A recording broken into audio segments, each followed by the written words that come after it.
Welcome to the Life in Motion podcast, advocating for patients, the PT profession, and our communities to achieve our vision. People moving towards healthier lives. On today's show, we will be discussing RC 1820, Guidelines for Recruiting and Hiring Internationally Educated PTs. Why is this relevant today? Here are two recent news stories regarding immigrant healthcare workers and the challenges they face. Physical therapists and acupuncturists sentenced in Manhattan Federal Court for 45 and 50 months respectively in their roles in million-dollar scheme to defraud Medicare and Medicaid. When the employees resisted Kogan's directions to create such fraudulent billing, Hassan Hafez directed the employees to follow Kogan's instructions. Hassan Hafez had leverage over these employees because he sponsored their employment in the United States, and they were therefore dependent on him for continued employment and legal status in the United States. In total, Medicare and Medicaid suffered actual losses of $1.297 million as a result of this fraudulent scheme. Courtesy of Balitang America. More than 200 Filipino nurses won a human trafficking case against their employer, Sentosa Group of Nursing Homes in New York recently, subjected to terrible work conditions. Bagirigan tried to leave her abusive employer, but a provision in her contract said she couldn't do so unless she paid a $25,000 fine. So we brought a case under the Trafficking Victims Protection Act because we argued that the $25,000 penalty was illegal, and it made the contract basically a contract of indentured servitude. And the judge has agreed with us. Wala talaga silang pera. So they had no choice because they couldn't afford to pay. Since it's a class action suit, according to Howley, more than 200 nurses stand to benefit from the ruling. Hello and welcome to the Life in Motion podcast. I am Ben Aguila, and I am very excited today to have join us Brian Mason. Brian Mason is the current APTA New Jersey president, as well as the Clinical Director for Rehab Services for Centra State. We appreciate you coming over and spending time with us, Brian, as we discuss RC 1820, guidelines for the recruitment and hiring of internationally trained physical therapists. It's my pleasure. It's a really interesting topic, something that we've worked hard on for 2 years, and I know you and Marie have been very involved. We are glad to have you, Brian. So as we saw in the video earlier, how could these guidelines help our immigrant healthcare workers find a situation where they can be in ethical and legal and just and fair work environments? How do these guidelines help? Well, that's exactly what it is. It's a guideline, and if you spend a few minutes looking at the 10 points at it, you realize the questions that you want to ask and you should be aware of. Before I spoke to you today, I Googled foreign trained physical therapist United States. In the first 15 Google things that came up were all ads. This is a big freaking business, obviously. So it was very interesting to see that. And there's no doubt that there have been people put, and I know personally people put into situations that are frankly dreadful. They really are. They're trying to support family back home. They're told that they have to do this work or they'll lose their job. It's really sad that this stuff still happens.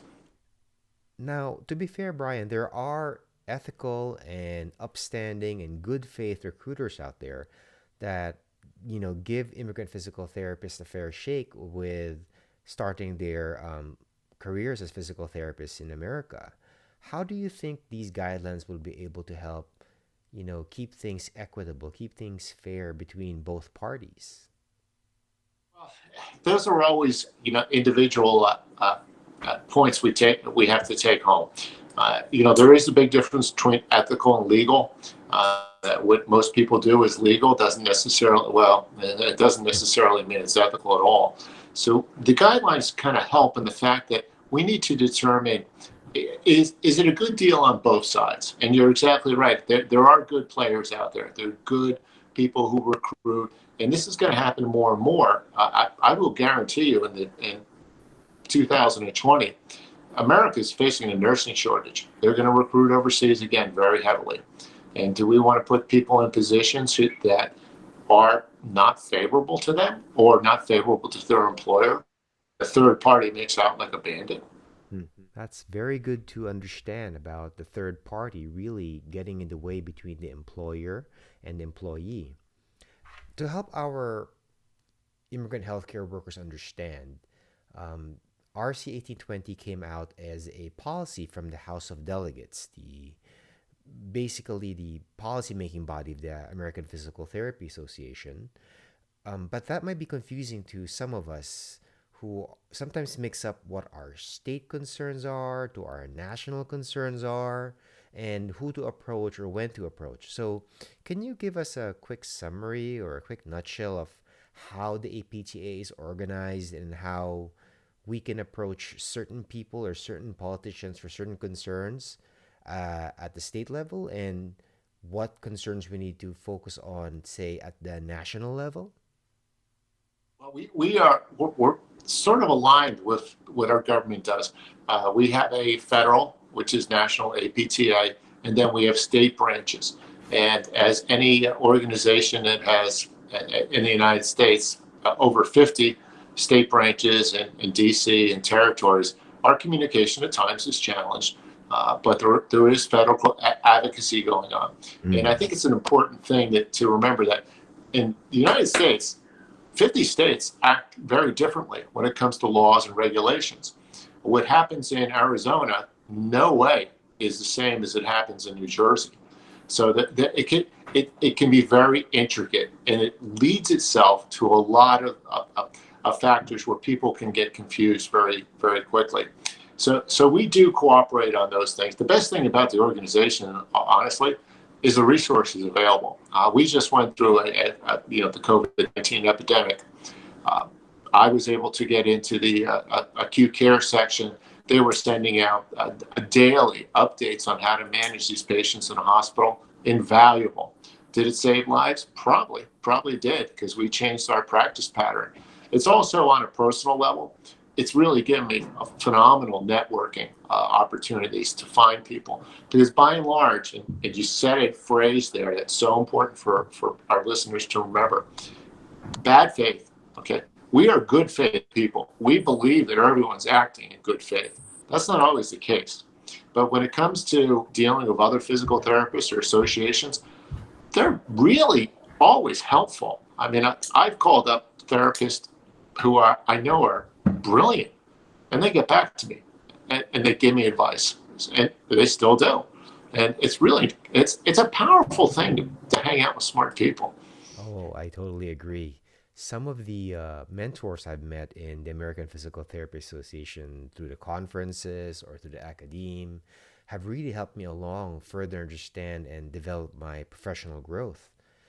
For maybe a newly arrived immigrant physical therapist, or even for those who are non-APTA members, how can they find out more about these available resources or these available, I guess, fountains of knowledge that are more than willing to help us learn and protect us and give us guidance during as we navigate the physical therapy and immigrant experience all at the same time? I think the easiest way is initially, online, seeing what the resources are. And in the last couple of years, the internet, the web pages have become very, very, very large, and they're very deep. So there's a lot of information there. The challenge with that is most people don't read more than 50 words anymore, so you have to get a message across quickly. But getting involved in the association, whether it's now we do Zoom meetings and we do these things, people become very comfortable with that, and it's easy to reach out to colleagues. And in a way, it's great because I live 100 miles away from some of the colleagues I need to see and talk to. In just 15 minutes, I can get more done in 15 minutes than hundreds of emails. So that's a good way. Get your foot in the door. That's the thing about it. And I've always follow the tenet to be successful. You got to show up.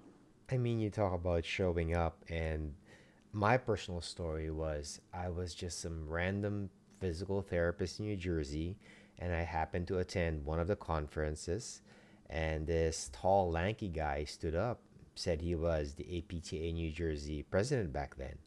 It was Brian Mason, and you talked about how you were able to see one of the payers, the insurance companies in New Jersey, were un- were unfairly passing more of the burden of paying for physical therapy services more than they were paying out. So it turned out that the patient was paying more than 50% of the benefit.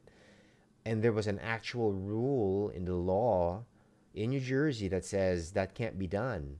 And it was only through the action of APTA New Jersey and a few other concerned parties that we were able to call the insurance companies to the carpet, and we were able to address that. And that's where I found, and that's where I saw the value of becoming a member and becoming involved. So I thought that was really cool. Do you think that's something that we should all try to strive for as physical therapists and as members? You touched on a point there that is near and dear to me. We all believe that, as healthcare professionals, we're doing the good thing. We're doing God's work. But we don't realize for our patients, sometimes it means you have to advocate politically.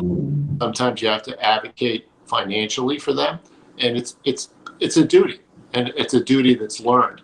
What you were referencing was an interesting phenomenon that happened in New Jersey because our state laws are very intricate, and there's an entity called Department of Banking Insurance. They were actually extremely helpful when a carrier wanted to change the rules. That was against the regulations, and we were able to say it's against the regulations.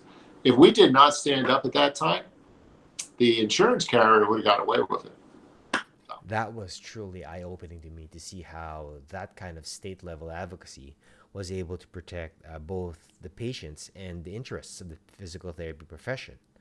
Now, if, say, a physical therapist wants to be more involved and be able to influence more policymakers like senators or congressmen, say at the national level, at the bigger stage, as well even at the state level, how could they go about doing that? How can they make themselves be a voice to be heard by these very important decision makers for the benefit of our patients and, for to help make sure that the value of physical therapy is being recognized and fairly compensated for? Yeah, these national issues go on for it is three-dimensional chess. There's an enormous amount of back play, inside baseball, whatever you want to call it, underground politics with that, and it does take a while. But I will share with you, and this holds all the way from at least the senatorial, the congressman, the state legislator, the state senator. When I go to speak to them, I have data. They're all really pretty sharp. They know the data. You know what they want to hear?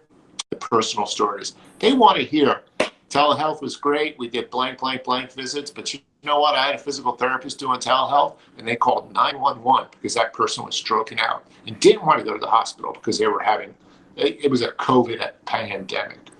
And because you appeal to them on a personal level.